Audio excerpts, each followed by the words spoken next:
मैदान छोड़ के भाग जाने वालों की हार तो होती ही होती है दोस्तों, लेकिन कोशिश करने वालों की कभी हार नहीं होती।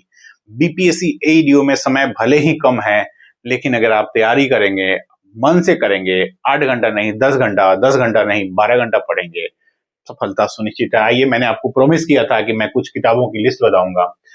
सबसे पहला जो मेरे ओर से रहेगा, सामान्य हिंदी और सामान्य अंग्रेजी का।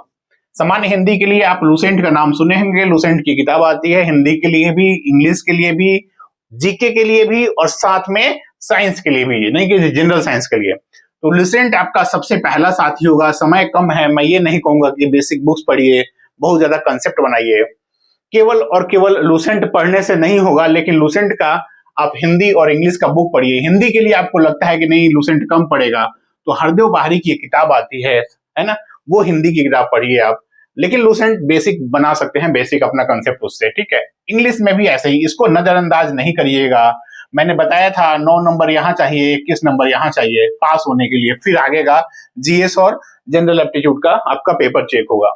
जीएस पे आते हैं। जीएस में जो सबसे पहला सेक्शन जनरल स्टडी का होता है, वो बिहार के लिए होता है। बिहार में अगर बिहार के इतिहास को आप मतलब बीपीएससी के इतिहास को देखें या फिर कहें बिहार एसएससी के इतिहास को देखें, तो हिस्ट्री का पोर्शन ठीक ठाक रहता है। क्वेश्चंस में 100 क्वेश्चन में आप मान के चलिए 15 के अराउंड या 15 प्लस ही रहेगा।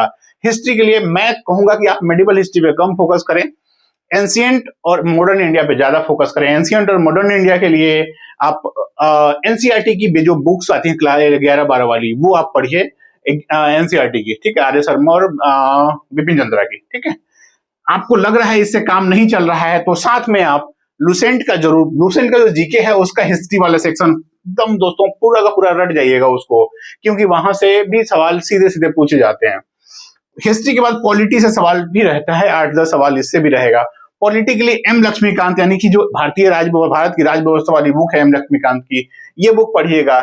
जनरल साइंस के लिए आप या तो लुसेंट पढ़ें या फिर मैग्रा टाटा मैग्रा हिल की बुक किताब आती है वो पढ़िएगा। बिहार स्पेशल इसका ठीक ठाक रोल रहेगा। बिहार स्पेशल के लिए आप केबीसी नैनो या फिर घटना चक्र का बुक पढ़िएगा, ठीक है। बुक क्या इनका नोट्स टाइप का आता है, एक पत्रिका टाइप की आती है, वो पढ़िएगा आप, ठीक है। इसके अलावा आता है मेन सेक्शन करंट अफेयर्स का। करंट अफेयर्स में एक सवाल है कि कब से पढ़ें, तो करंट अफेयर्स पिछले साल के जनवरी 2025 से, सॉरी इस साल जनवरी 2025 से लेके मार्च 2026, क्योंकि एग्जाम ऑलमोस्ट मार्च या अप्रैल में ही होना है, लेकिन जब भी एग्जाम हो उससे 15 दिन पहले करंट अफेयर्स पढ़ना छोड़ दीजिएगा। और इसके लिए आपको सबसे अच्छा स्रोत, विश्वसनीय स्रोत घटना चक्र का है। 1-2 मार्केट में और भी आते हैं, उनका भी आप इस्तेमाल कर सकते हैं, जो भी आपको लगे कि हाँ ये भरोसेमंद है, तो उनका भी आप इस्तेमाल कर सकते हैं, लेकिन करंट अफेयर्स पे भी फोकस रखिएगा। History, current affairs, general science, Bihar special, ये 4 आप पहले फोकस रखिएगा। फिर पॉलिटी, इसमें ज्योग्राफी, इकोनॉमी, इन सब पे बहुत ज्यादा आप ध्यान नहीं दीजिएगा। एनसीईआरटी में जो वो उसमें लिखा हुआ है लुसेंट में, उतना पढ़ लें तो वो काफी है। अब आते हैं मैथ पे। मैथ और रीजनिंग, इन दोनों के लिए एक ही राइटर का नाम है आर एस अग्रवाल। अग्रवाल की किताब आती है नवीन अंक गणित, है ना, और ऐसे ही इनकी मैथ के लिए और रीजनिंग के लिए आती है तर्क शक्ति परीक्षण करके किताब है। इसका पूरा नाम है verbal and non verbal reasoning. तो इसमें दोनों रीजनिंग का दोनों पार्ट आपको कवर हो जाएगा, वर्बल नॉन वर्बल। इतना पढ़िए, आपका सिलेक्शन ऑलमोस्ट तय हो जाएगा। इसमें बहुत ज्यादा आपको माथापेची करने की जरूरत नहीं है। पढ़ने के साथ साथ आपको क्या करना है, थोड़ा बहुत हिस्ट्री में, थोड़ा बहुत बिहार स्पेशल में अपना कंसेप्ट जरूर डेवलप करिएगा। साइंस में भी कंसेप्ट डेवलप करिएगा। बहुत ज्यादा कंसेप्टुअल डेवलप कर, यदि आपने तैयारी करी है पहले से तो ठीक है, अदरवाइज आप नए नए तैयारी कर रहे हैं तो बहुत ज्यादा कंसेप्ट बिल्डिंग पे फोकस नहीं करके, लेकिन आप करेक्टली मानिएगा 25% कंसेप्चुअल चीजें भी पढ़िएगा।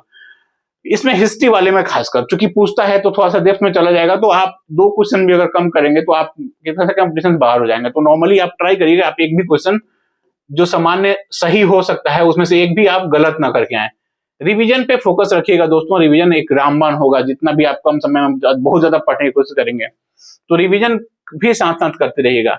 मेरा अपना सलाह रहता है कि मिनिमम बुक्स रखें, किताबें कम से कम रखिएगा और मैक्सिमम जो है रिवीजन करिए, मैक्सिमम जो है रीडिंग करिए।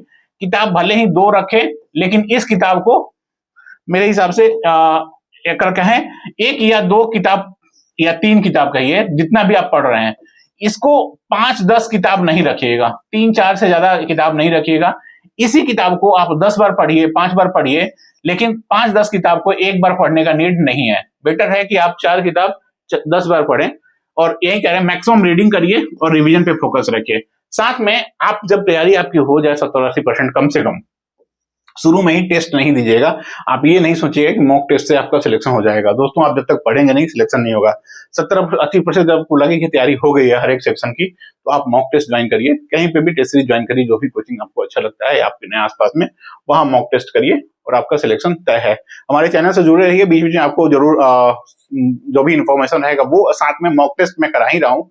ऑलमोस्ट डेली का मैंने 50 बोला था, 50 में ज्यादा हो जा रहा है, आपको भी बोझ ही लग रहा है, तो मैं ट्राई करूंगा डेली 10-10 MCQ, और उसके साथ साथ जो उसका एक्सप्लेनेशन होगा वो भी आपके लिए काफी फायदेमंद होगा। करंट अफेयर्स का भी कवरेज रहेगा। आप सबको ऑल द बेस्ट, बढ़िया से तैयारी करिए। मिलते हैं अगले वीडियो में। धन्यवाद।